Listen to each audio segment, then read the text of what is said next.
Streaming live, we start this half hour with breaking news. In the last 10 minutes, Vance Boelter was sentenced to 2 life sentences plus 40 years for the political assassinations of Speaker Emerita Melissa Hortman and her husband and the shootings of Senator John Hoffman and his wife. The Bureau of Prisons will decide where he'll serve it after Boelter requested to be moved to a facility down in Florida. A lot has happened over the past few hours, so let's go to live team coverage outside of the courtroom for more details.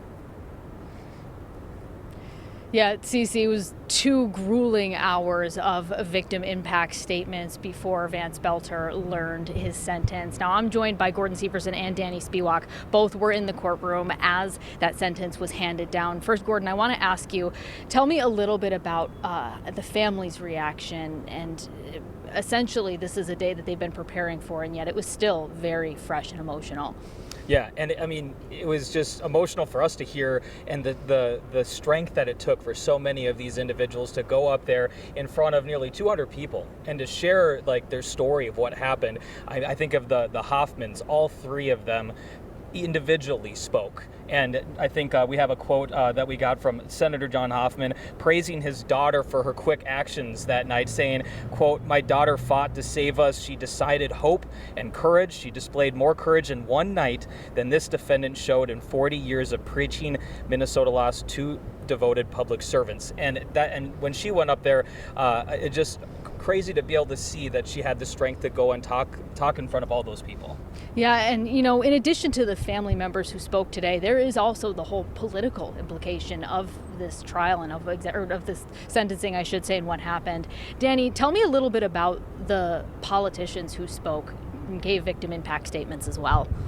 Audrey, this was obviously a shocking act of political violence, among the worst, certainly the worst in the state of Minnesota's history. And one of the things that really stood out was some of the comments from Representative Kristin Bahner, of course, who Boelter visited her home. She happened to not be there on the morning of June 14, 2025.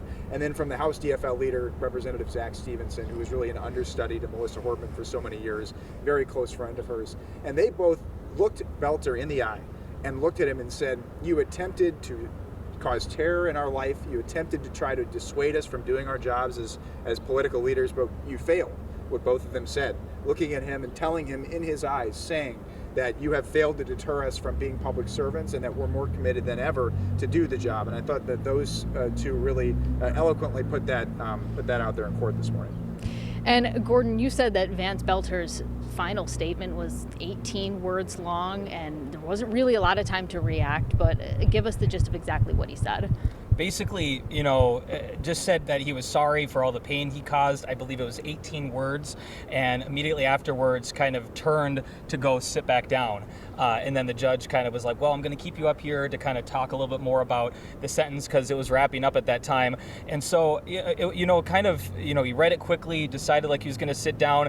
I know, some of the family members question, his sincerity with something like that. But I feel like no matter what he would have said, they wouldn't have found any closure in it.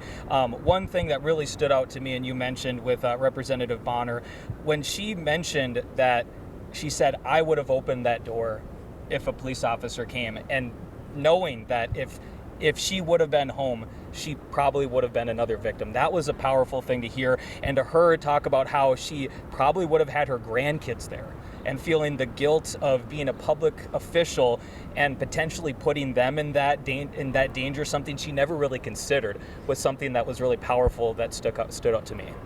Yeah, and we all know that this isn't really the end of this case. We know it's the end of the federal proceedings, but the state is bringing its own separate case against Vance Boelter, and those proceedings are set to start in a little over a week and a half's time. So, Cece, with all of that, obviously this is a big day in Minnesota, a lot to still talk about, a lot of conversations still to have. But for now, I'll send things back to you.